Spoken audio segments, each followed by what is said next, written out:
Hello friends, तो चलिए आज हम रक्त या खून या ब्लड के बारे में पढ़ेंगे। ठीक है। देखिए, हमारे शरीर में ब्लड होता है। ब्लड का काम क्या है? ऑक्सीजन को ब्लड में घुलकर ये ऊपर से नीचे तक पूरे बॉडी में दौड़ाता है ना। रक्त में बहुत सारे कण पाए जाते हैं, जैसे RBC, WBC, W WBC, platelets, ठीक है, प्लाज्मा, इन सब के बारे में हम एक एक करके पढ़ेंगे। ठीक है। आरबीसी का full white blood cell, platelets हो गया, ये हो गया red blood cell. White blood WBC को कहते हैं सिपाही। क्या कहते हैं?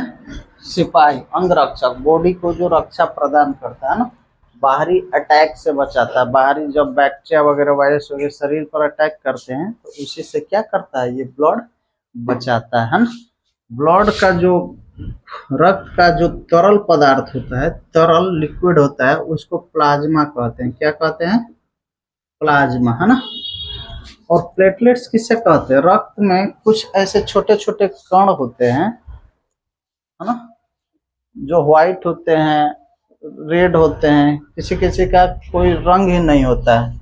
वो सब क्या होते हैं? प्लाज्मा में तैरते रहते हैं। प्लेटलेट्स क्या होते हैं? प्लाज्मा में तैरते रहते हैं। देखना, जब हमारा कहीं कट जाता है, खून जब निकलना लगता है तो तुरंत जम भी जाता है, वहां से खून निकलना बंद हो जाता है। क्यों बंद हो जाता है? क्योंकि प्लाज्मा में एक विशेष प्रकार की प्रोटीन पाई जाती है, जो जहां से खून निकलता है वहां पे मकड़ी के जाले के समान रचना कर देती है, और उसी से आकर प्लेटलेट्स के कण चिपक जाते हैं, जिससे खून निकलना क्या होता है? बंद हो जाता है। क्या हो जाता है? बंद हो जाता है। ठीक है। ये लाखों की संख्या में होते हैं, है ना। खून की कमी से एनीमिया नामक बीमारी होती है। कौन सी बीमारी होती है? एनीमिया, है ना। या पोषण तत्व की कमी से भी, जैसे पोषण तत्व, हरी सब्जी, है ना, पोषण युक्त न्यूट्रिशन नहीं ले तो हम एनीमिया के शिकार हो सकते हैं। एनीमिया के शिकार हो सकते हैं। ठीक है। ब्लड के बारे में देखिए, प्लाज्मा समझ गए, प्लेटलेट समझ, डब्ल्यूबीसी का फुल फॉर्म होता है व्हाइट ब्लड सेल, आरबीसी का फुल फॉर्म होता है रेड ब्लड सेल, है ना। इसका जीवन काल होता है 120 दिन। कितना होता है? 120 दिन। डब्ल्यूबीसी का 2 से 4 दिन, है ना। हमारे शरीर में लगभग 4 से 5 लीटर ब्लड पाया जाता है। ठीक है। हमें, अगर हमारी एज 18 वर्ष से ऊपर हो तो हमें ब्लड दान करना चाहिए। कम से कम 300 मिलीलीटर, चूंकि 1 लीटर में 1000 मिलीलीटर होता है ना। कम से कम 300 मिलीलीटर दान करना चाहिए। उससे हमारा हेल्थ भी क्या होगा? स्वस्थ रहेगा। ठीक है। हेल्थ क्या रहेगा? स्वस्थ रहेगा। और ब्लड डोनेट करेंगे तो दूसरे की जिंदगी भी हम बचाकर एक उपकार करेंगे, क्या, भलाई का काम करेंगे। ठीक है। ब्लड दान करने से खून की कमी नहीं होती हमारे शरीर में। खून हमेशा बनते रहता है। खून कहाँ पे बनता है?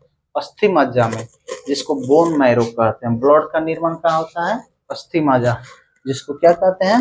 Bone marrow. समझ में आ गया? उचित मात्रा में न्यूट्रिशन लेंगे, सारे पोषक तत्व लेंगे तो ब्लड अच्छे से निर्माण होगा। ब्लड का निर्माण, उसमें भी आता है एक रतौंधी। चलो विटामिन के बारे में पढ़ा देते हैं। विटामिन किसके पास? विटामिन क्या है? विटामिन, एक होता है विटामिन ए, है ना। विटामिन ए का रासायनिक नाम होता है रेटिनोल। क्या होता है? रेटिनोल। विटामिन ए की कमी से रतौंधी नामक बीमारी होती है। रतौंधी में ये होता है, रात में हमें दिखाई नहीं देता है। तो विटामिन ई की कमी को दूर करने के लिए हमें साग सब्जी या लौह युक्त पदार्थ खाना चाहिए, सेव वगैरह। वैसे ही विटामिन सी होता है। विटामिन सी,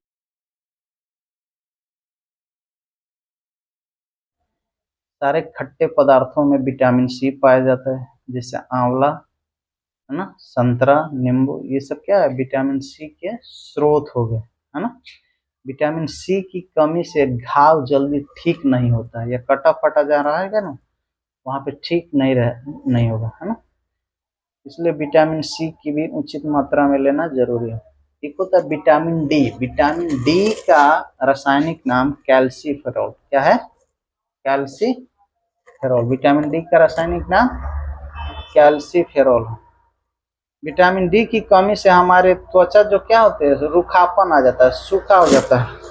सूरज के प्रकाश में विटामिन डी मिलता है। सूरज के प्रकाश से क्या, कौन सा विटामिन मिलता है, इसलिए हमें कभी भी 1-2 मिनट या 5 मिनट के लिए सूरज प्रकाश में रहना चाहिए, ठीक है। एक होता है विटामिन ई। क्या होता है, विटामिन ई। विटामिन ई की कमी से बांझपन आता है, यानी स्टेरिलिटी, यानी और लड़कियां मां नहीं बन सकते, है ना। विटामिन ई की कमी को दूर करने के लिए हमें अंकुर युक्त भोजन करना चाहिए, जैसे चना हो गया, अंकुरित चना, आया समझ में। वैसे ही कैल्शियम होता है। क्या होता है, कैल्शियम। कैल्शियम हड्डियों को मजबूती प्रदान करता है, हड्डियों को मजबूती प्रदान करता है। इससे हड्डी क्या होती है, मजबूत। कैल्शियम की कमी से रिकेट्स नामक बीमारी होती है, इसमें हड्डियां कमजोर पड़ जाती है, आए समझ में। इसलिए हमें सब चीज थोड़ी थोड़ी मात्रा में लेना चाहिए, ताकि सारे न्यूट्रिशन हमें मिले। किसी एक की भी कमी रहेगी ना, तो कोई भी बैक्टीरिया, वायरस अटैक कर सकता है ना। और सारे न्यूट्रिशन, सारे पोषण पदार्थ एक ही भोजन में नहीं मिलता। जैसे दाल में प्रोटीन मिलती है, दाल से क्या मिलती है, प्रोटीन। प्रोटीन ग्रोथ में, वृद्धि में बहुत सहायक होता है, इसलिए बच्चों को प्रोटीन युक्त भोजन दिया जाता है, आया समझ में। इस तरह आप विटामिन के बारे में थोड़ा समझ गए, है ना। सर, विटामिन सी का रासायनिक नाम एस्कॉर्बिक एसिड होता है। क्या होता है, एस्कॉर्बिक एसिड। जैसे चना हो गया, दाल हो गया, इससे हमें कौन सा विटामिन मिलता है, विटामिन प्रोटीन मिलता है। क्या मिलता है, प्रोटीन। कार्बोहाइड्रेट, एक होता है कार्बोहाइड्रेट। कार्बोहाइड्रेट हमें चावल से मिलता है। किससे मिलता है, चावल। ये सब पोषण पदार्थ, कार्बोहाइड्रेट हो गया, प्रोटीन्स हो गया, खनिज लवण हो गया, है ना, फैट्स हो गया, फैट, वसा। सबसे ज्यादा एनर्जी हमें वसा से मिलती है। वसा यानी क्या होता है, तेल युक्त पदार्थ। तेल युक्त पदार्थ जिसमें तेल हो, जैसे जिस पोड़ी उड़ी छानवाते हैं ना, तो तेल नहीं में ना छानते, उससे फैट होता है। 1 ग्राम फैट से 9 किलो कैलोरी ऊर्जा की प्राप्ति होती है ना। जबकि 1 ग्राम कार्बोहाइड्रेट से 4 किलो कैलोरी ऊर्जा की प्राप्ति होती है ना। तो सबसे ज्यादा पूछे गए एनर्जी किससे प्राप्त होती है, फैट। फैट से मोटापन भी आता है। क्या होता है, यानी मोटा आदमी जो होगा उसके अंदर क्या है, फैट बहुत ज्यादा है। फैट यानी तेलौन, चर्बी, है ना, उसी को कहते हैं वसा युक्त भोजन। समझ में आ गया।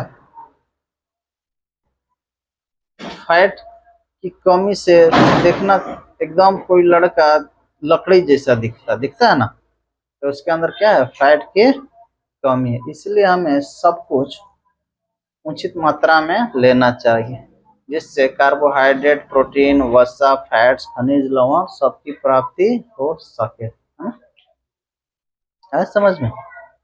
जल भी हमें उचित मात्रा में लेना चाहिए, है ना। जल भी हमें उचित मात्रा में पीना चाहिए। एक दिन में कम से कम 4 से 5 लीटर, 3 से 4 लीटर जल पीना चाहिए। जल ना होता है, जल अधिकांश बीमारियों को घुल कर यूरिन के थ्रू बाहर निकाल देता है, ठीक है। भोजन को पचाने में भी सहायता करता है, ठीक है। भोजन को पचाने में भी सहायता करता है। तो समझ में आ गया ये सब बातें। तो ये संक्षिप्त में थी थोड़ी सी बातें, ठीक है। Thank you.